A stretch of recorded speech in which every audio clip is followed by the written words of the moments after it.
के शुक्ल पक्ष की कामना एकादशी है। एक बार धर्मराज युधिष्ठिर ने भगवान श्री कृष्ण से पूछा, आपने सभी एकादशी के महात्म्य को बता दिया, हमें रामनवमी के बाद में जो चैत्र मास के शुक्ल पक्ष में एकादशी आती उसका नाम बताइए और वो व्रत करने से क्या फल होता है।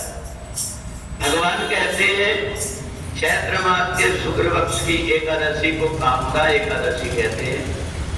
इस दिन हमसे जाने अनजाने में जो कुछ भी पाप कर्म हो जाते हैं, यदि इस एकादशी को हम एकादशी महात्मा की कथा सुन लेते, भगवान के दर्शन कर लेते और जैसा बनता है उतना एकादशी का व्रत करते हैं, तो उससे हमारे जाने अनजाने पाप कर्म नष्ट हो जाते हैं।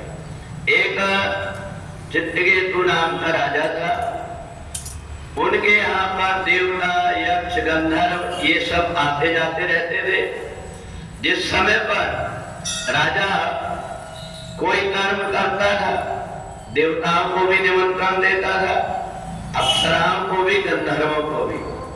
तो एक समय पर राजा अपने नगर में एकादशी का पूजन कर रहा था, भगवान नारायण का भजन और कीर्तन।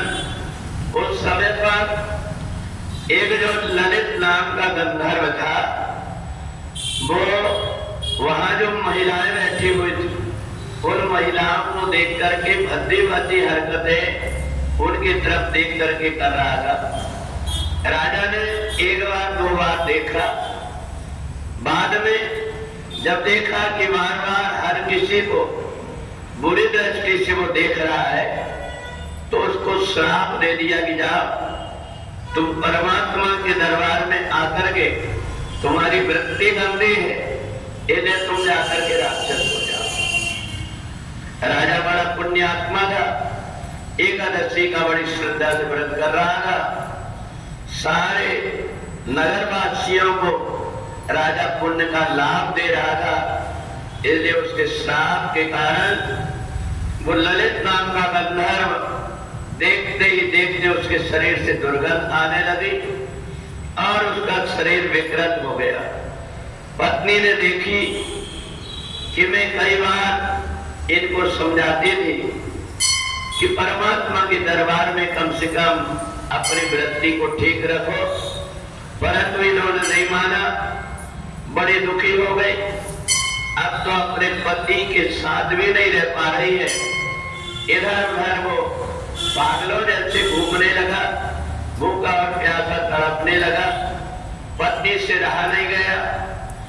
उनने मन में विचार किया कि मैं क्या उपाय करूं जिससे कि ये पाप से मुक्त हो जाए। वो एक दिन श्रृंगी ऋषि के पास में गए और श्रृंगी ऋषि के पास जाकर के उनने सारी बात बताया। श्रृंगी ऋषि ने कहा कि देखो, अन्य क्षेत्र में किए हुए पाप कर्म भगवान के दर्शन करने से दूर हो जाते हैं, परंतु भगवान के सामने किया हुआ पाप उसका फल भोगना पड़ता है। इसलिए एक काम करो कि चैत्र मास के शुक्ल पक्ष में जो एकादशी आ रही है, उस एकादशी के दिन प्रातः काल सूर्योदय से पहले उठ करके स्नान आदि करके और भगवान सूर्य को जल देना। सूर्य को जल देने के बाद में भगवान के दर्शन करना और कामदा एकादशी के व्रत की महात्म्य की कथा को सुनना। इससे जो पुण्य तुम्हें प्राप्त होगा, अपने पति को समर्पित कर देना, तो वो पाप योनि से छूट जाएगा। ललिता ने उसी प्रकार से जैसे श्रृंगी ऋषि ने बताया था वैसे किया।